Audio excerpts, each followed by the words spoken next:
ఇప్పటికి రెండవ 20వ వచనం వరకు ధ్యానించాం. ఇప్పుడు 20 నుండి 23 వరకు చదువుకుంటాం. రెండవ అధ్యాయం రూతు గ్రంథం, రెండవ అధ్యాయము 20, 21, 22, 23 వచనాలు మార్చి చదువుకుంటాం.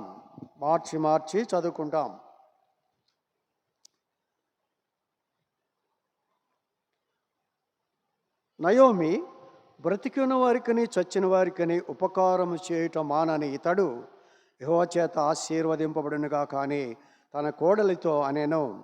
మరియు నయోమి, ఆ మనుష్యుడు మనకు సమీప బంధువుడు, అతడు మనలను విడిపించగల వారిలో ఒకడని చెప్పగా,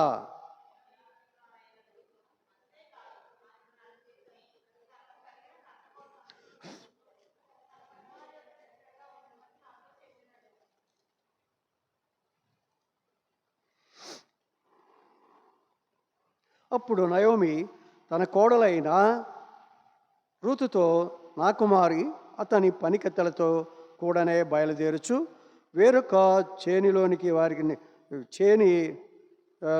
వారికి నీవు కనబడక పోవుట మంచిదనెను.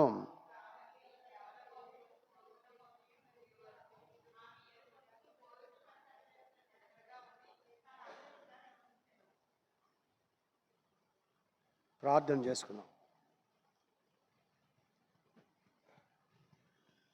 జీవము కలిగిన, ప్రేమ కలిగిన, కృప కలిగిన, నమ్మకమైన, స్వచ్ఛమైన దేవాని పాదములకు స్తోత్రాలు.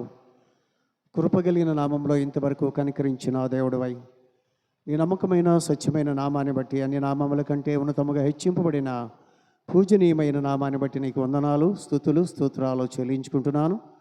నా ఘనమైన దేవ, రీతిగా తండ్రి ప్రభా, ఈ రూతు గ్రంథంలో కొన్ని ప్రభా తండ్రి అంశములను, సంఘటనలను ప్రభా మా యొక్క ఆత్మీయ జీవితానికి ఉపయుక్తంగా ఉండడానికి మీరే ప్రభా ఆశీర్వదించి ఈ మాటలు మా కొరకు తండ్రి ప్రభా పంచిపెట్టవలసిందిగా నీ సందులో సాగిలపడుతూ యేసు ప్రభు ధనిక నామములో స్తుతించి ప్రార్థించి వేడుకుంటున్నాం పరమ తండ్రి, ఆమేన్.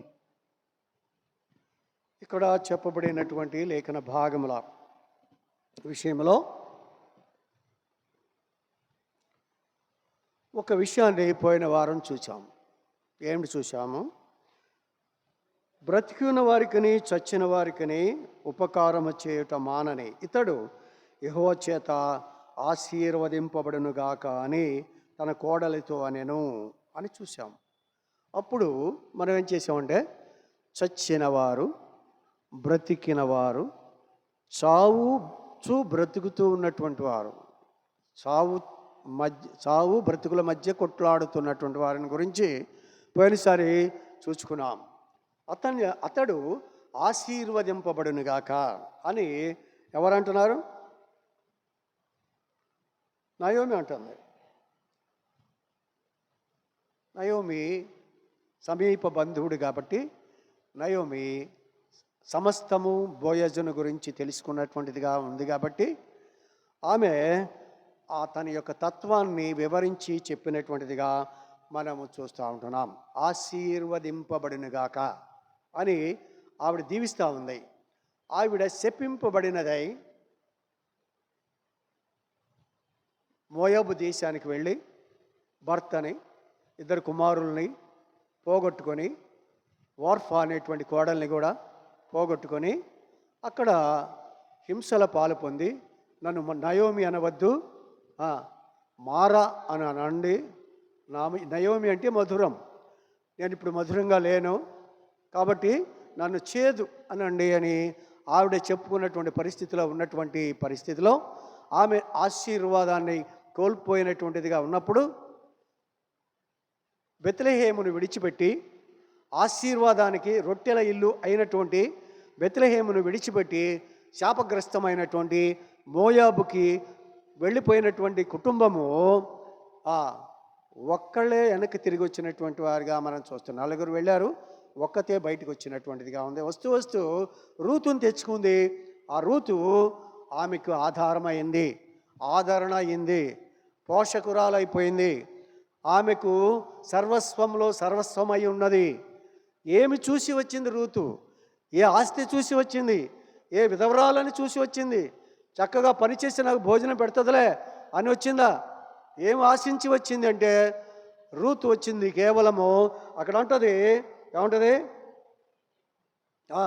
నువ్వు వెళ్ళి చోటుకి నేను వచ్చేదను, నీవు నివసించు చోటనే నేను నివసించేదను, నీ జనమే నా జనము, నీ దేవుడే నా దేవుడు, నీవు మృతి పొందు చోటున నేను మృతి పొందేదను, అక్కడనే పాతి పెట్టబడేదను, మరణము తప్ప మరి ఏదైనాను నిన్ను నన్ను ప్రత్యేకించిన యెహోవా నాకెంత కీడైనా చేయనుగాక అని ఒక దృఢమైనటువంటి కాంక్రీటెడ్ డిటర్మినేషన్ తీసుకుని ఎంతో కృత నిశ్చయముగా కలిగినదై ఆవిడని వెంబడించింది. ఏదో ఆశించి వెంబడించాల. ఈమెకి చాలా పొలం ఉంది, నేను కోడలను కాబట్టి వారసురాలను అవుతాను, ఈవిడికి చాలా ఆస్తి ఉంది, నేను కోడలను కాబట్టి నాకే ఇస్తుంది అని రాలేదు. ఆవిడ రిక్తురాలుగా చేయబడ్డాను అన్నాడు. అవునాయి, రిక్తురాలుగా చేయబడినది. రిక్తురాలుగా చేయబడింది ఎవరు చెప్పండి? ఎస్, ఫిలిప్పీ 2:6 అంటాడు, రిక్తుడనై అని. తను తానే రిక్తునిగా చేసుకున్నాను. రిక్తుడు అంటే ఏంటి అర్థం? ఖాళీగా అంటే ఏమీ లేనివాడు. ఖాళీ కాదు, ఏమీ లేనివాడుగా. రిక్తుడు, ఇది నాది అంటానికి లేదు, ఏది లేదు, ఇది నాది అంటానికి. నక్కలకు బొరియలు ఉన్నవి, ఆకాశ పక్షుల గూళ్ళు ఉన్నవి, మనిషి కుమారుడు తలవాల్చుకొనుటైనను స్థలము లేని పరిస్థితి. ఇక్కడ స్థలము లేదు. మనకు స్థలమును సిద్ధపరచడానికి ఆయన అక్కడికి వెళ్ళినటువంటి వాడుగా ఉన్నాడు. స్థలము లేనివాడు. ఇక్కడ స్థలము లేదు, మనకు అక్కడ స్థలం లేదు. మామూలుగా అయితే ఆయనకి ఇక్కడ స్థలం లేదు, మనకి కూడా అక్కడ స్థలం లేదు. ఎందుకని? పాపులందరూ పరలోక రాజ్యంలోకి వెళ్ళలేరు. కాబట్టి ఆయన వచ్చి స్థలము లేకుండా చేయబడినటువంటి వాళ్ళ కొరకు స్థలము సిద్ధపరచడానికి ఆకాశమునకు భూమికి మధ్య వ్రేలాడగట్టబడిన వాడై ఆ మరణమును వహించి బలి చేయబడి రక్తదానము చేసి ప్రాణదానము చేసి సమస్తమును కోల్పోయినటువంటి వాడుగా ఉన్నాడు, నీ కొరకు నా కొరకు. అలాంటి ప్రభువుని చెందినటువంటిదిగా ఉండడానికి దేవుని సంకల్పంలో, దేవుని ఏర్పాటులో, దేవుని యొక్క ఇష్టపూర్వకమైన స్థితిలో ఈ యొక్క రూతు రావడం వల్ల బోయజుతో పెళ్లి చేసుకుని యేసు ప్రభు యొక్క వంశావళిలో నిలబడడానికి హేతువైంది. యేసు ప్రభుని వంశావళిలో నిలబడడానికి హేతువైంది. 3 స్త్రీలు ఉన్నారని చెప్పుకున్నాం. యేసు ప్రభు వంశావళిలో వచ్చినటువంటి పురుషులు కాక 3 స్త్రీలు ఉన్నారని చెప్పుకున్నాం. ఎవరెవరు? 1 రూతు, 2వది శాపగ్రస్తమైనటువంటి దేశము నుండి వచ్చినటువంటి రూతు, రాహబు అనే వేశ్య, తర్వాత మరియా, తన తల్లి అయినటువంటి మరియా. ఈ యొక్క 3 ఆయన జన్మకారకురాలుగా ఉండినటువంటి వారుగా ఉన్నారు. అందుకని ఇక్కడ చెప్పబడింది ఏంటంటే ఆశీర్వదింపబడునుగాక ఆయన అంది. శాపాన్ని పొందినటువంటి స్త్రీ, అవమానాన్ని పొందిన స్త్రీ, సమస్తాన్ని కోల్పోయినటువంటి స్త్రీ, ఏమీ లేనటువంటి స్త్రీ, దుఃఖములో ఉన్నటువంటి స్త్రీ, వేదనలో ఉన్నటువంటి స్త్రీ, నిరాశలో ఉన్నటువంటి స్త్రీ, ఆవిడంటుంది అతడు ఆశీర్వదింపబడునుగాక అంటాను. కాబట్టి ఆశీర్వాదము అనేటువంటిది చాలా గొప్పది. ఈ ఆశీర్వాదము దేవుడు మనకి ఇచ్చేటువంటి వాడిగా ఉంటా ఉన్నాడు. చూడండి, కీర్తన గ్రంథము 3:8, కీర్తన 3:8 చదివేవాళ్ళు పెద్దగా చదవండి. కీర్తన 3:8, రక్షణ యెహోవాది.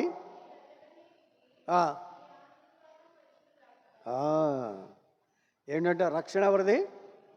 యెహోవాది. ఆ యెహోవా ఇచ్చినటువంటి రక్షణ వల్ల ఏం జరుగుతుంది? మనకి ఆశీర్వాదం.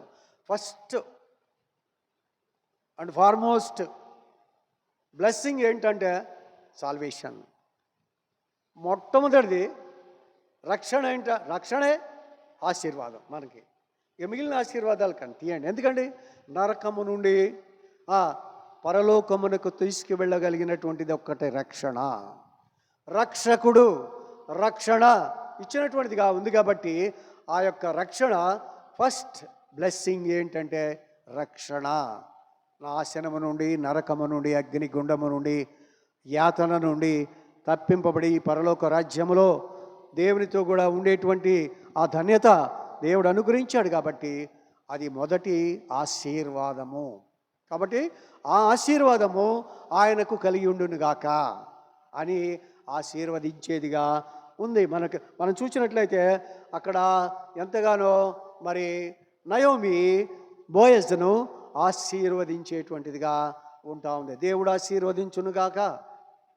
ఎందుకు ఆశీర్వదింపబడాలి అంటే బ్రతికిన వారికని చచ్చిన వారికని మేలు చేసేటువంటి తత్వం కలిగినటువంటి వాడు కాబట్టి ఆయన ఆశీర్వదింపబడునుగాక. చచ్చినటువంటి మమ్ములను బ్రతికించడానికి ఆయన ఏమీ ఇవ్వకపోయినా కూడా ఏరుకోవటానికి పరిగేరుకోవటానికి అనుమతించినటువంటి వాడుగా ఉన్నాడని ఎరిగినటువంటిదై ఆమె ఆ మాట చెప్పేటువంటిదిగా ఉంది. చూడండి, ఇంకా కీర్తన గ్రంథమే 129:8 129:8 దారిని పోవారు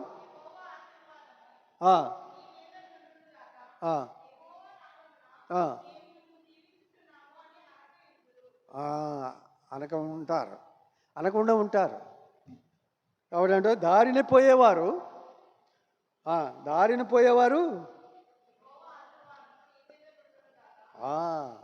యెహోవా ఆశీర్వాదం నీ మీద ఉండునుగాక.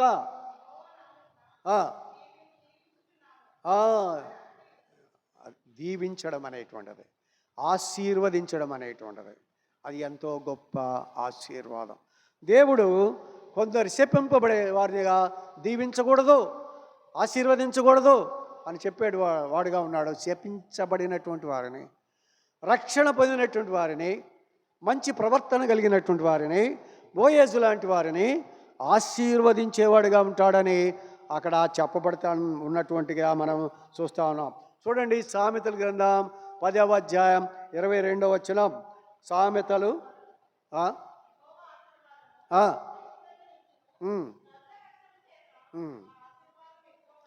యెహోవా ఆశీర్వాదము ఐశ్వర్యం ఇచ్చును. ఏ ఐశ్వర్యము? పర సంబంధమైన, భూ సంబంధమైన ఆశీర్వాదాన్ని కూడా ఇస్తుంది. యెహోవా ఇచ్చేటువంటి ఆశీర్వాదము ఐశ్వర్యం అని ఇస్తుంది. ఐశ్వర్యవంతుడు, ధనవంతుడు, ఐశ్వర్యవంతుడు అంటాడు.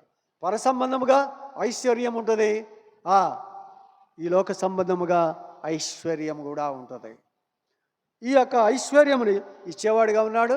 తర్వాత నరుల కష్టము చేత ఆశీర్వాదము ఎక్కువ కాదు. నరులు కష్టపడి ఏదో సంపాదించాలని ప్రయాసపడి కష్టపడి సంపాదించటం వల్ల ఎక్కువ కాదు. అది దేవుడు అనుమతించితే తప్ప, దేవుడు ఆశీర్వదించితే తప్ప, దేవుడు దీవించితే తప్ప, దేవుడు ఇష్టపడితే తప్ప ఆశీర్వాదము రాదు.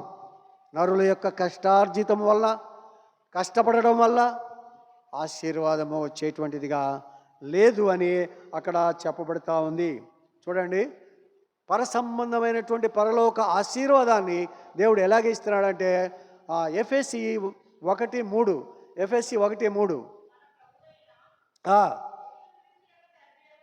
మన ప్రభు అయిన యేసుక్రీస్తు యొక్క తండ్రి యొక్క దేవుడు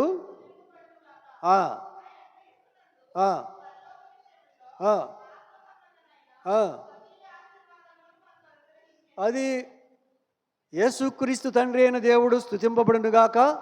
ఆయన క్రీస్తునందు పరలోక విషయంలో ఆత్మ సంబంధమైన ప్రతి ఆశీర్వాదము, అది పర సంబంధమైనటువంటి ఆశీర్వాదం. ఇక్కడ కాదు, ఇక్కడ ఆశీర్వాదం కాదు. ఇక్కడ ఆశీర్వాదం అంటే ఏమంటారంటే బాగా ధనం ఉండి, కోట్ల రూపాయలుండి, వందల కొద్ది పొలాలుండి, బ్యాంకులో ఎక్కువ బ్యాలెన్స్ ఉండి, ఇవన్నీ కూడా ఉంటే అతడు ఆశీర్వదింపబడినవాడు, ధనవంతుడు, కోటీశ్వరుడు అని. ఈ కోటీశ్వరుడు ఎక్కడికి వెళ్ళాడు? నరకానికి వెళ్ళాడు. ధనవంతుడు ఎక్కడికి వెళ్ళాడు? నరకానికి వెళ్ళాడు. దేవుడు లేకుండా, రక్షకుడు లేకుండా, రక్షణ లేకుండా ఎవడు కూడా పరలోకానికి వెళ్ళడు అని బైబిల్ చెప్తుంది. ఎవ్వడు పరలోకానికి వెళ్ళడు రక్షణ లేకుండా, విశ్వాసం లేకుండా. ఎవ్వడు కూడా పరలోకానికి వెళ్ళడానికి వీల్లేదు. కాబట్టి ఆయన పరలోకం నుండి పరసంబంధమైనటువంటి ప్రతి ఆశీర్వాదం యేసుక్రీస్తు ద్వారా మనకు అనుగ్రహించినటువంటి వాడుగా ఉంటున్నాడు. పరసంబంధమైన ఆశీర్వాదం, ఈ లోక భూ సంబంధమైన ఆశీర్వాదం కాదని అక్కడ చెప్తాను. హెబ్రీయులు రాసిన పత్రిక హెబ్రీ 12:17. హెబ్రీ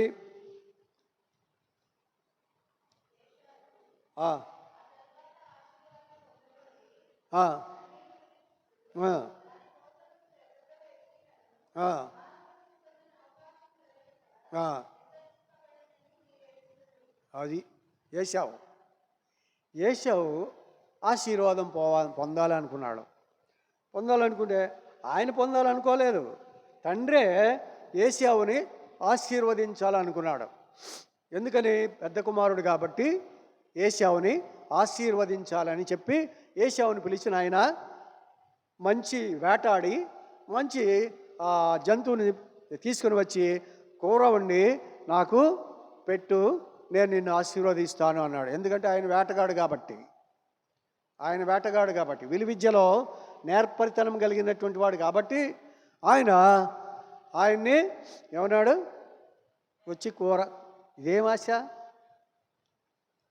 తండ్రి కొడుకుని అడగాల్సినటువంటిది పర్వాలేదు, కూరతో తినాలనేటువంటిది ఆశ ఉండడం మంచిదే. అయితే ఆశీర్వదిస్తే ఆశీర్వాదం జరుగుతుంది అన్నటువంటి విషయం ఆయనకి కూడా తెలియదు. తీసుకురామన్నాడు. ఈ సంగతి తల్లి వింది. తండ్రికి పెద్ద కుమారుడు ఇష్టం, తల్లికి చిన్న కుమారుడు ఇష్టం. ఈ చిన్న కుమారుడు ఎలాంటి వాడు అంటే, గర్భంలో ఉండగానే ఆడు ముందొస్తున్నాడని మడం పట్టుకుని వెనక్కలాగాలని చూసినటువంటి మోసగాడు. అప్పటి నుంచే తెలివి ఉంది వీడికి, దాని మీద కన్నుంది. ఇక్కడ కూడా అదే చేసి ఆ యొక్క ఆశీర్వాదాన్ని పొందడానికి ఏం చేశాడు? ఆయన వెళ్ళిపోయాడు. ఈయన ఒక గొర్రె మేక తీసుకొచ్చేసి కూర ఉండేసి తల్లి ఆ పిల్లవాడు తీసుకొచ్చి రోమాలు ఉంటాయంట ఆయన. ఎవరికి? ఏశావుకి రోమాలు ఉంటాయంట. ఈ యొక్క గొర్రె బొచ్చు ఏదో పెట్టేసి ఆయన కళ్ళు కనపడవు. అందుకని చెప్పేసి ఆయనకు అనుమానమే, వీడి సంగతి తెలియదు. ఏమన్నాడు? అయ్యా నువ్వు ఏశావేనా అన్నాడు. నేను ఏశావనేనన్నా. ఇది స్వరం అలా ఉంది ఏంటి అన్నాడు. ఏశావు అని స్వరం బాగలేదన్నాడు. ఎవడు? యాకోబు. వెళ్ళింది యాకోబు. ఏశావేనంటే ఏశావని అన్నాడు. ఏంటి యాకోబు స్వరంలాగా ఉంది అన్నాడు. అనేసరికల్లా లేదు నేను ఏశావని అన్నాడు. దీవించాడు, చక్కగా దీవించాడు. దీవించిన తర్వాత అప్పుడు వచ్చాడు. అప్పటికే అయిపోయింది. నాన్న దీవించి కూర తెచ్చాను. మరి ఇందాకే దీవించాను కదరా నేను అన్నాడు. నన్ను దీవించలేదు అన్నాడు. జరిగిపోయింది, ఏదో తెలిసిపోయింది. ఇక తల్లి ఏం చేసిందంటే, వీడు ఎక్కడుంటే చంపేస్తాడు అని చెప్పేసి మేనమామ దగ్గరికి, అన్నదమ్ముడి దగ్గరికి పంపించేసేసింది. అలాగా పరసంబంధమైనటువంటి ఆశీర్వాదం వేరు, ఇలా సంపాదించుకున్నటువంటి ఆశీర్వాదం కాదు ఇది. అక్కడ పోయాడు, మేనమామని మోసం చేసో ఏదో ఒక విధంగా అక్కడ సంపాదించాడు. అంత ఆశీర్వాదం కర్ర తీసుకుని పోయినటువంటి వాడికి 2 గుంపులు ఏర్పడినటువంటి వాడై 4 భార్యలు 13 పిల్లలు కలిగినటువంటి వాడిగా అక్కడి నుంచి బయలుదేరి వెళ్ళిపోయాడు. అప్పుడు నిజమైన ఆశీర్వాదము, పరసంబంధమైన ఆశీర్వాదం అని అక్కడ రాత్రంతా పెనుగులాడి కాళ్ళు పట్టుకొని, నన్ను ఆశీర్వదించితే తప్ప నేను నీ కాళ్ళు వదలనాను. మరి తండ్రి ఆశీర్వదించాడు. అది కాదు. అక్కడ మామ దగ్గర ఆశీర్వాదం పొందావు, అది కాదు. ఇది లోక సంబంధమైనటువంటిదే, పర సంబంధమైనటువంటిది. దేవుని దగ్గర నుంచి కాళ్ళు పట్టుకుని అడిగి తీసుకునేటువంటిదే తప్ప మన కృషి వలన, మన యొక్క ప్రయత్నం వలన, మన తెలివితేటల వలన మన ఆశీర్వాదాన్ని పొందలేము అని చెప్పబడుతూ ఉంటున్నాం. కాబట్టి మార్క్స్ వార్త 6, మార్క్స్ వార్త 6:21. అయితే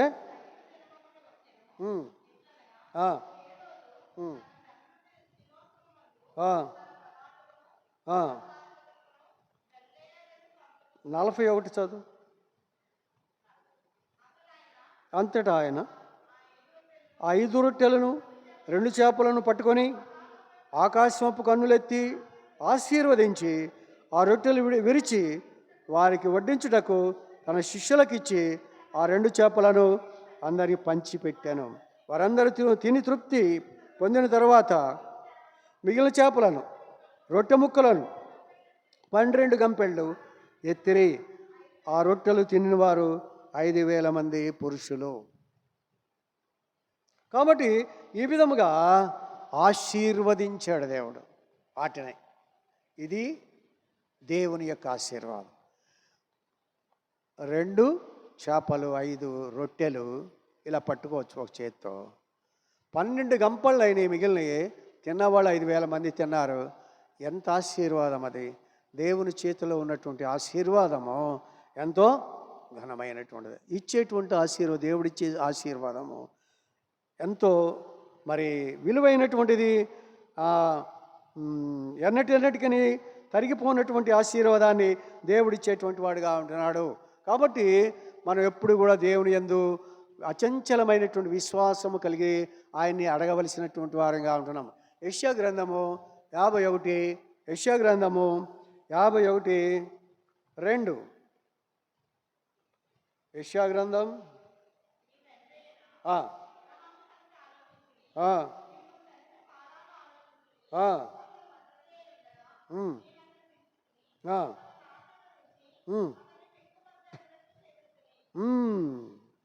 మీ తండ్రి అయిన అబ్రహాము సంగతి ఆలోచించుడై, మిమ్మును కనిన శారాను ఆలోచించుడై, అతడి ఒంటరి అయి ఉండగా నేను అతన్ని పిలిచి తిని అతన్ని ఆశీర్వదించి అతన్ని పెక్కుమంది అగునట్లుగా చేసి తిని అంటున్నాడు. ఆశీర్వదించినటువంటి దేవుడు అబ్రహామును ఆశీర్వదించాడు. అబ్రహామును ఆశీర్వదించినటువంటి వాడు ఆశీర్వదింపబడతాడని కూడా చెప్పాడు. దేవుడు అబ్రహామును ఆశీర్వదించాడు. ఏ విధంగా? అబ్రహామును ఎవరైతే ఆశీర్వదిస్తారో వాళ్ళను కూడా నేను ఆశీర్వదిస్తానని చెప్పబడిన మాట కలిగినటువంటి వారంగా ఉంటున్నాం. రండి ఇంకొక విషయాల్లోకి వెళ్ళిపోదాం.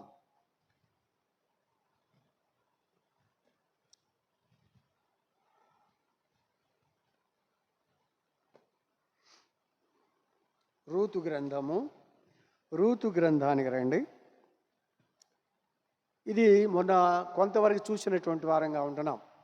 మొన్న ఇదే ఒకసారి చెప్పుకున్నాం. ఎందుకంటే ఒకసారి జ్ఞాపకం చేసుకోవడం మంచిది కదా అని, రిపీటెడ్గా ఉండటం మంచిదని అలా విధంగా ఒకసారి అన్నీ చూసాం.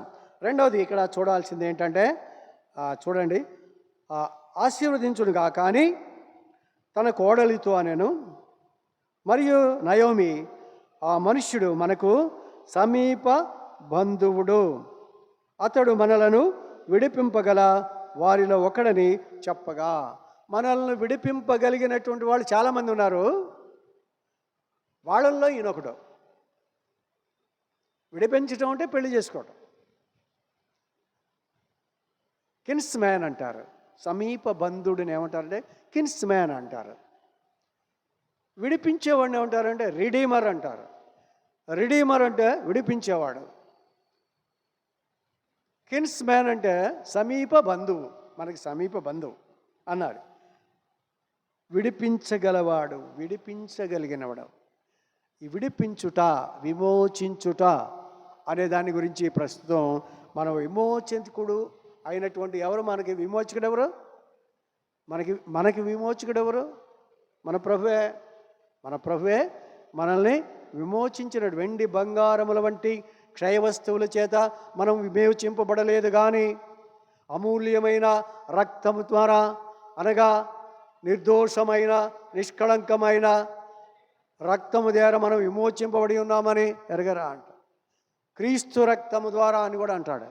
కాబట్టి మనము విమోచింపబడాలంటే ఏంటంటే, విమోచన అంటే ఏంటి అర్థం? విమోచన అంటే అర్థం ఏంటి చెప్పండి, ఎవరికి తెలుసు? విమోచన అంటే వెల ఇచ్చి తీసుకోవడం, కొంత ఇచ్చి తీసుకోవడం. బానిసత్వంలో, సాతాను యొక్క బానిసత్వంలో ఉన్నటువంటి మనల్ని తన రక్తమిచ్చి ప్రాణమిచ్చి మనల్ని విడిపించినటువంటి వాడు, ఆయన చేతిలో నుంచి తీసుకున్నటువంటి వాడుగా ఉన్నాడు. కాబట్టి సాతానుడికి ఏంటి కావాలంటే ఆయన మరణించాలి, మరణిస్తే మంచిది, నేనే ఉంటాను అనుకున్నాడు. మరణించిన తర్వాత మూడో దినములు లేస్తాడని దానికి తెలియదు.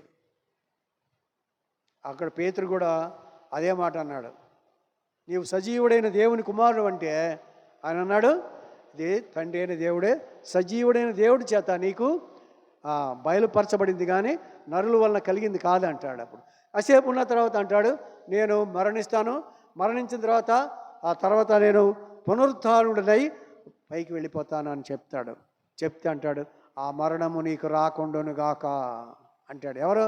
పేతురు. ఆ మరణము నీకు రాకుండాను గాక అంటే సాతానా, పేతురా అంట్లా, సాతానా గెట్ బిహైండ్, వెనక్కి వెళ్ళిపో, సాతానా నా మరణానికి అడ్డొచ్చేది నువ్వే, ఎందుకని నేను మరణిస్తే నీ చేతిలో ఉన్న వాళ్ళంతా నా చేతిలోకి వస్తారని నీకు బాధ, కాబట్టి నా మరణానికి అడ్డొస్తున్నావు అని చెప్పేటువంటి వాడిగా ఉన్నాడు. కాబట్టి విమోచన అంటే ఒకటి చెల్లించి దాన్ని విడిపించుకోవడమే విమోచన. అంటే ఇప్పుడు పల్లెటూళ్ళలో ఇటువరకు బంధుల దొడ్డి అని ఉండేది. బంధుల దొడ్డి అంటే ఎవరి చేలోనైనా మన గేదె పడిపోతే ఆ గేదెను తీసుకెళ్ళి ఆ పంచాయతీ ఆఫీసులో ఒక కొట్టులాగా ఉంటుంది, దాంట్లో బంధిస్తారు. ఇప్పుడు గేదెను ఎత్తుక్కుంటూ పోతే, ఒరే పలానోడు గేదె పంచాయతీలో ఉందిరా, బంధువుల దొడ్డిలో ఉంది అని చెప్పేసేవరకల్లా ఆ గేదెవాడు ఎక్కడికి వెళ్తాడు, అయ్యా ఈ గేదె నాదే, మరి ఆడి చేలో పోయిందాక నువ్వేం చేస్తున్నావురా, చెల్లించు, పెనాల్టీ చెల్లించు అని వాడి దగ్గర కొంత డబ్బు తీసుకొని ఆ డబ్బు తీసుకెళ్ళి ఆ చేను వాడికి ఇచ్చి ఆ గేదెని విడిపించుకొని తీసుకెళ్ళిపోతాడు. బంధింపబడినటువంటి కట్ల చేత ఉన్నటువంటి ఆ యొక్క స్థితిలో ఉన్నటువంటి గేదెని డబ్బులు ఇచ్చి ఏ విధముగా తీసుకుని వెళ్ళిపోయాడో అది విమోచించటం, కొంత చెల్లించి తీసుకెళ్ళిపోవడం. ఆ విధముగా ప్రభు కూడా రక్తమిచ్చి ప్రాణమిచ్చి మరణములో నుండి మనల్ని జీవములోనికి దాటించినటువంటి వాడుగా ఉంటున్నాడు అనేటువంటిది సత్యం. అది ఆ విధంగా విమోచన అనేటువంటిది పదం వచ్చినటువంటిదిగా ఉంది. చదవండి హెబ్రీయులు రాసిన పత్రిక, హెబ్రీ 2:14.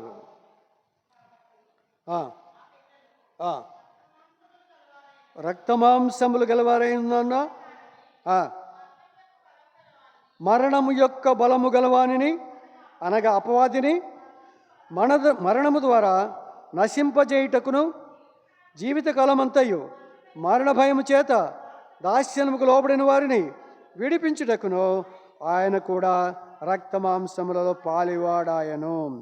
జీవితకాలమంతయు మరణ భయము చేత దాస్యమునకు లోబడిన వారిని విడిపించడానికి ఆయన కూడా రక్తమాంసములలో పాలివాడయ్యాడు. జీవితకాలం అంతా దాస్యత్వమే, మరణ భయమే. అలాంటి వారిని అపవాది చేతిలో నుండి, బలమైనటువంటి వాడి యొక్క చేతిలోని, మరణం యొక్క బలము గలవానిని, అనగా అపవాదిని, మరణం యొక్క బలం వాడి దగ్గర ఉంది. ఆదాముకి మరణం ఎలా వచ్చింది? అవ్వకి మరణం ఎలా వచ్చింది? సాతాను వల్లనే. తినవద్దన్న పండు తిన్నారు, ఇది తినుమన నీవు నిశ్చయముగా చచ్చెదవు అన్నాడు. ఆ విధంగా ఆత్మీయంగా లోపల చనిపోయినటువంటి వారుగా ఉన్నారు. ఆ విధంగా ఉన్నప్పుడు అలాంటి మరణాధిపతి అయినటువంటి సాతాను యొక్క చేతుల్లో నుంచి బయటికి లాక్కురావడమే శిలువ కార్యం. అదే విమోచన, అదే రక్షణ. ఆ విధంగా మనకి విమోచన కలిగినటువంటిదిగా మనం అక్కడ చూస్తాం. ఇందాక నేను చెప్పాను కదా, ఒక మాట చెప్పాను. ఏమిటి? వెండి బంగారముల వంటి క్షయ వస్తువులు. 1 పేతురు 1:18 ఇందాక చెప్పాను కదా, అది చదవండి.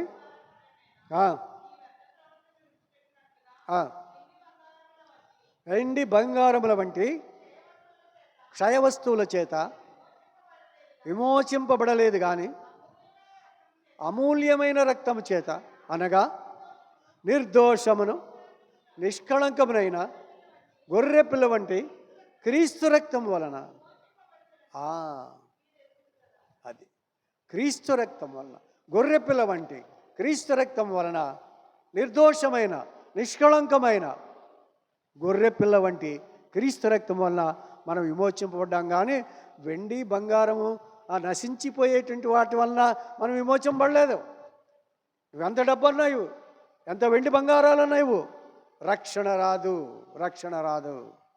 చాలామంది ఆ దాన ధర్మాలు అనేక కార్యాలు చేస్తూ ఉంటారు, మంచి పేరు వస్తుంది, రక్షణ రాదు, రక్షణ రాదు. రక్షణ శిలువ కార్యము ద్వారానే తప్ప ఎక్కడ రాదని. రక్షణ అంటే నరకములో నుండి పరలోకమునకు పంపించబడడం అనేటువంటిదే అది బైబిల్ చెప్పేటువంటి మూలమైనటువంటి సత్యము. ఆ సత్యాన్ని ఈ విధముగా విమోచన మనకి కలిగినటువంటిదిగా ఉంది. విమోచన, విడుదల ఆయన ఒక్కడే చేయగలడు. మనకి విమోచన ఆయనే చేస్తాడు. విమోచన మనకి దగ్గర బంధువు, సమీప బంధువు, ఆయనే విడుదల చేయగలిగిన వాడు, విమోచింపగలిగినటువంటి వాడు ఆయన ఒక్కడే అని చాలామంది ఉన్నారు. కానీ వాళ్ళలో ఈయనొకడు అని చెప్పింది ఆవిడే. కాబట్టి విమోచన ఎఫెసీయులు రాసిన పత్రిక 1వ అధ్యాయం ఎఫెసీ 1:14 దేవుని మహిమకు కీర్తి కలుగునట్లు ఆయన సంపాదించుకొనిన ప్రజలకు విమోచనము కలుగు నిమిత్తము ఈ ఆత్మ మన స్వాస్యమునకు సంచకరువుగా ఉన్నది. ఏంటంటాడు? దేవుని మహిమకు కీర్తి కలుగుటకై ఆయన సంపాదించుకొనిన ప్రజలకు, ఆయన సంపాదించుకునేటటువంటి ప్రజలు, ఆయన ఏర్పాటులో, ఆయన సంకల్పంలో, ఆయన పిలుచుకున్నటువంటి సంపాదించుకున్నటువంటి ప్రజలకు విమోచన కలగడానికి నిమిత్తము ఈ ఆత్మ మనకు సంచకరువుగా ఉన్నది. సంచకరువు అంటే చెక్ లాంటిది అన్నమాట. చెక్కు, సంచకరువు అంటే ఒక చెక్కు. డబ్బులు బ్యాంకులో ఉన్నాయి, నా దగ్గర, నాది బ్యాంకు. నీకు ఏదైనా కావాలంటే నేను ఒక చెక్కు రాసి ఇచ్చాను అనుకోండి, మీకు చెక్కు రాసిస్తే మీకు అది ఆధారం అన్నమాట, అథారిటీ అన్నమాట. సంచకరువు అంటారు దాన్ని. కాబట్టి అదే ఆధారం. ఎందుకంటే ఈయన రావక్కర్లేదు, బ్యాంక్ ఆయన అక్కడ చెక్ ఉంది కాబట్టి, సంతకం కూడా పెట్టాడు కాబట్టి నాకు అధికారం వచ్చేసింది. ఎంతవరకు దాని మీద ఎంత రాశారో అంత తీసుకోవడానికి నాకు అధికారం ఇచ్చింది. అది సంచకరువు. మనకి కూడా పరలోకం వెళ్ళడానికి రక్షణ, విమోచన అనేది సంచకరువు. విమోచించాం కాబట్టి పరలోకం వచ్చింది. విమోచన బ్యాంక్ చెక్ లాంటిది. పరలోకానికి వెళ్ళవలసి వీసా లాంటిది. పరలోకానికి వెళ్ళాలంటే వీసా ఉండాలి. అమెరికా వెళ్ళాలంటే వీసా ఉండాలి, విమానం ఎక్కాలంటే. పరలోకం వెళ్ళాలంటే రక్షణ, విమోచన వీసా లాంటిది. ఇది ఉన్న వాళ్ళు అక్కడికి వెళ్తారు, అక్కడ మిగిలిన వాళ్ళు వెళ్ళటానికి వీల్లేదు. రక్షింపబడిన వారు మాత్రమే, విమోచింపబడినటువంటి వారమే పరలోకానికి వెళ్తారు, కానీ మిగిలిన వాళ్ళు వెళ్ళడానికి లేదని బైబిల్ గ్రంథము నొక్కి ఒక్కాణించేటువంటిదిగా మనం ఇక్కడ చూస్తూ ఉంటున్నాం. కొలస్సీయులకు రాసిన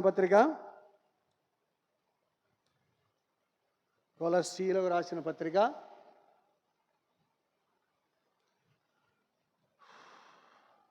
1వ అధ్యాయం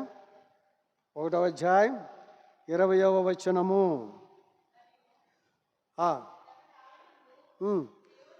కొలస్సీ 1:20.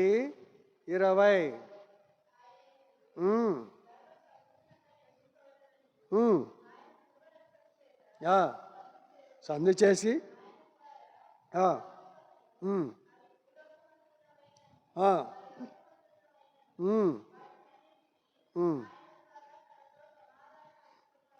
సమాధాన పరుచుకున్నటువంటి వాడిగా అక్కడ మనం చూస్తూ ఉంటున్నాం.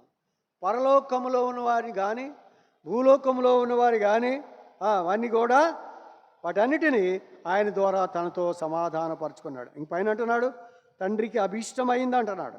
ఇంకో అంటున్నాడు శిలువ రక్తము చేత సంధి చేసి ఆయన ద్వారా సమస్తమును, అవి భూలోకమందునవైనను పరలోకమందునవైనను వాటిని అన్నిటినీ ఆయన ద్వారా సమాధానపరుచుకోవాలని ఆయన చేసినవాడు. సంధి చేశాడు. ఎవరెవరికి సంధి చేస్తారు? ఇద్దరు పోట్లాడుకుంటే మధ్యవర్తి వచ్చి సంధి చేస్తాడు. అలా పోట్లాడుకోకండి, ఆయన మీ ఇద్దరు కలిసిమెలిసి ఉండండి అని సంధి చేస్తాడు. ఇప్పుడు మనకి తండ్రికి సమాధానం లేదు. ఎందుకని? ఆయన పరిశుద్ధుడు, మనం పాపులమే. ఈ పాపులకి పరిశుద్ధుడికి సమాధానం లేదు. అయితే సమాధానం లేనప్పుడు మధ్యవర్తిలాగా వచ్చాడు యేసు ప్రభు. మధ్యవర్తిలాగా ఈ లోకానికి వచ్చి తండ్రికి మనకి సమాధానం చేశాడు.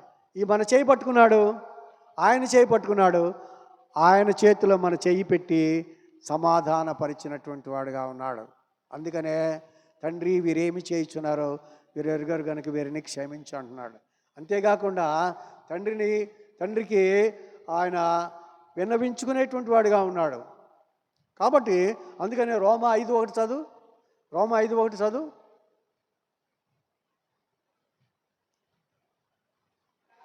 కాబట్టి విశ్వాసము నీతిమంతులుగా తీర్చబడి మన ప్రభువైన యేసుక్రీస్తు ద్వారా ఎవరి ద్వారా? యేసుక్రీస్తు ద్వారా దేవునితో సమాధానం వచ్చిందన్నమాట. ఎవరి ద్వారా? యేసు ప్రభు ద్వారా దేవునితో సమాధానం వచ్చింది మనకి, లేకపోతే లేదు. ఎవరు తీసుకొచ్చారు? ఇది యేసు ప్రభువే తీసుకొచ్చాడు. ఎందుకని? విశ్వాసం ఉంచాం. దేని మీద ఉంచాం? ఆయన మరణం మీద, ఆయన మరణం తిరిగి లేస్తాడని, ఆ యొక్క పునరుత్థానం మీద, తిరిగి వస్తాడని, ఆయన రాకడ మీద మనం విశ్వాసం ఉంచాం. కాబట్టి ఆయన మనకు మధ్యవర్తి అయి తండ్రికి మనకి ఉన్న వైరం, పగ, ద్వేషం, కోపం అన్నీ తగ్గించి మన తండ్రిని మనల్ని సమాధానపరిచినటువంటి వాడుగా మధ్యవర్తిగా మనకున్నాడు. తిమోతి గ్రంథంలో ఈ మాట చెప్తాడు చూడండి.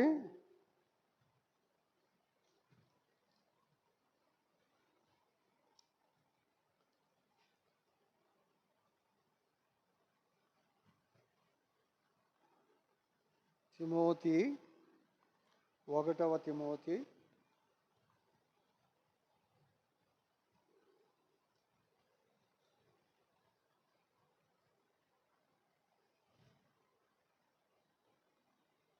5వ వచనం, 2వ అధ్యాయం 5వ వచనం. దేవుడొక్కడే, దేవునికిని నరులకును మధ్యవర్తి ఒక్కడే, ఆయన క్రీస్తు యేసును నరుడు. ఆయన అందరి కొరకు విమోచన క్రయధనముగా తను తానే సమర్పించుకొనెను. దేవుడొక్కడే, దేవునికిని మనుషులకును మధ్యవర్తి ఒక్కడే, ఆయన క్రీస్తు యేసును నరుడు. అందరినీ సమాధానపరచవలనని ఆయన విమోచన క్రయధనముగా తను తానే సమర్పించుకున్నాడు. కాబట్టి ఆయన విమోచన క్రయధనముగా తను తాను అప్పగించుకొని సమర్పించుకున్నటువంటి వాడిగా మనం అక్కడ చూస్తూ ఉన్నాం. 1 కొరింథీ 15:45 చూడు. 1 కొరింథీ 15:45.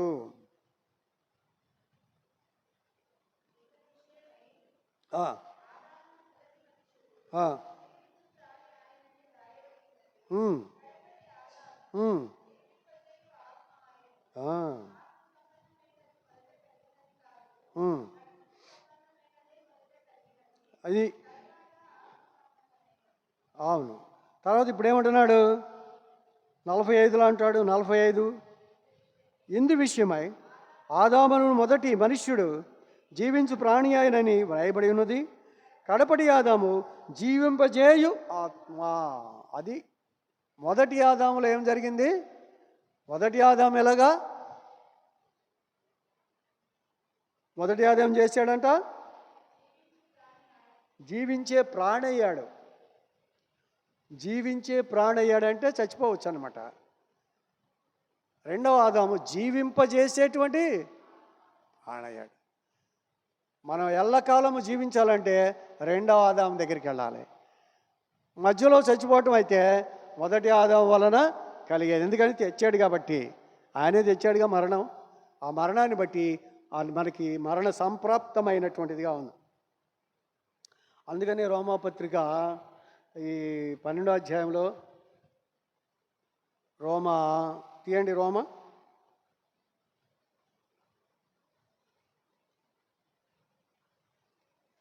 5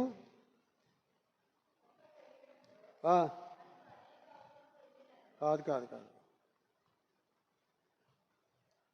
5:12 ఇట్లుండగా ఒక మనుష్యుని ద్వారా పాపమును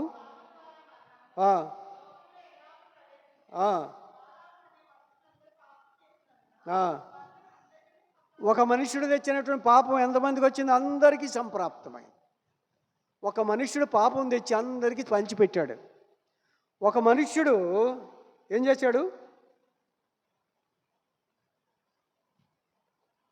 కృప తీసుకొచ్చాడు. 14 ఆయనను ఆదాము చేసిన అతిక్రమను పోలి పాపము చేయని వారి మీద కూడా ఆదాము మొదలుకొని మోషే మరణం వరకు ఏలేను. ఆదాము రాబో వారికి గురుతై ఉండును. అయితే అపరాధము కలిగినట్లు కృపావరము కలగలేదు.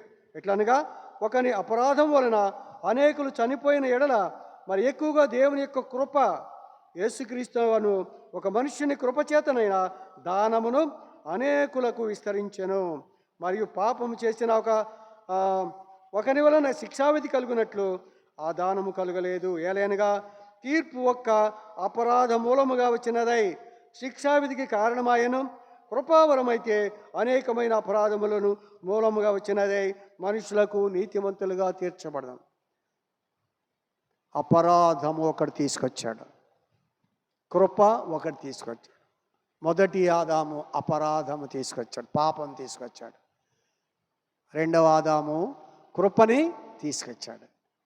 ఈ కృప మొదటి ఆదాము పాపము చేసినందువలన ఆ మరణం అందరికీ ఎలాగా సంప్రాప్తమైందో, రెండవ ఆదాము మరణించుట ద్వారా వచ్చిన రక్షణ అందరికీ సంప్రాప్తమైంది.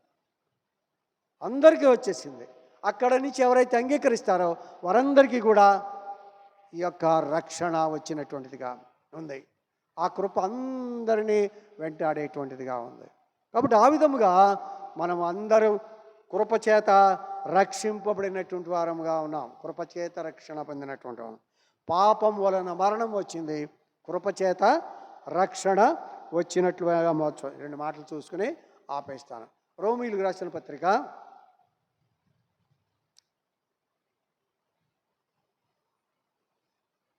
ఆగండి. ద్వితీయోపదేశకాండము 21:8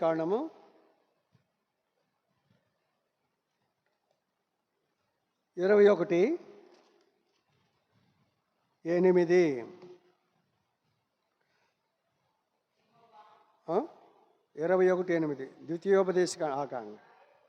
ఎస్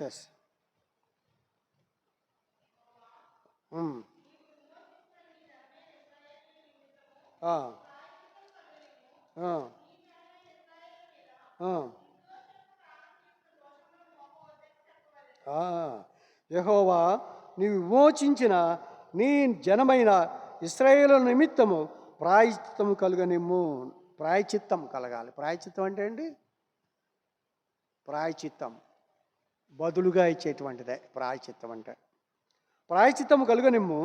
నీ జనమైన ఇశ్రాయేలు మీద నిర్దోషి యొక్క ప్రాణము తీసిన దోషమును మోపవద్దని చెప్పవలెను. అప్పుడు ప్రాణము తీసిన దోషమునకు వారి నిమిత్తము ప్రాయచిత్తము కలుగును. ప్రాణము తీసినటువంటి వారి దోషం ప్రాయచిత్తం అవుద్ది. ఒకడిని చంపితే వాడికి శిక్ష లేకుండా చేయాలంటే అది ప్రాయచిత్తం అంటారు. శిక్ష లేకుండా చేయడం అనేటువంటి. కాబట్టి ఆ విధముగా దోషము నుండి తప్పించబడడం అనేటువంటిదిగా ఉంది. ఆ విధంగా ప్రభు కూడా ఆ విధంగా మనల్ని తప్పించినటువంటి వాడుగా ఉంటున్నాడు. శిక్ష పాత్రులమైన మనల్ని, శిక్షింపబడవలసినటువంటి మనల్ని శిక్ష నుండి తప్పించి, తీర్పు నుండి తప్పించి, ఆయన తీర్పు తీర్చబడి ఆ శిక్ష ఆయన మీద వేసుకొని మనకి శిక్ష తీర్పు లేకుండా చేసి ఆయన పరలోక రాజ్యానికి మనల్ని తీసుకుని వెళ్ళడానికి ఆయన ఇష్టపడినటువంటి వాడుగా మనం చూస్తూ ఉంటున్నాం. విమోచించినటువంటి వాడుగా ఉన్నాడు. క్రయధనము చేత. క్రయధనం అంటే ఏంటి? ధనం ఎక్కడ? ఇక్కడ క్రయధనం ఏంటి? క్రయధనం అంటే కొన్నటువంటి ధనం. క్రయధనము అంటే కొన్న ధనం. కొన్నాడు మనల్ని. ఏమన్నాడు? రక్తమిచ్చి కొన్నాడు. రక్తంలో కొన్నాడు. రక్తమిచ్చి ప్రసవ వేదన పడి కన్నాడు.